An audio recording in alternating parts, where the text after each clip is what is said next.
সকালবেলা ঘুম থেকে উঠেই আমার মাথার মধ্যে সবার আগে চিন্তা এলো, এই আজকে কত তারিখ? ও, আজকে 15ই সেপ্টেম্বর। কাল তার মানে 16ই সেপ্টেম্বর। আমার তো একটা সুন্দর কেক বানাতে হবে। আমার একটা স্পেশাল মানুষের জন্মদিন বলে কথা।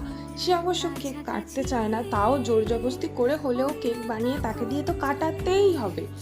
তারপরে সবে ভাবতে ভাবতে নিচে নামতে যাব, হঠাৎ একটা বন্ধুর ফোন। বললো, তুই বাড়ি আছিস, ফ্রি আছিস? আমি বললাম হ্যাঁ। তখন বললো, আমার দিদির ছেলের জন্মদিন, তুই একটা কেক বানিয়ে দে। তো আমি কেকের ফটো পাঠালাম, সেইখান থেকে একটা কেক আমাকে সিলেক্ট করে, সেই কেকে চকলেট লাগবে বলে সেই চকলেট টপারটা বানিয়ে নিলাম। আর স্পেশাল মানুষের জন্মদিন বলতে আমার মা, মায়ের জন্মদিনে কেকটা আমি একটু স্পেশাল বানানোর চেষ্টা করেছি।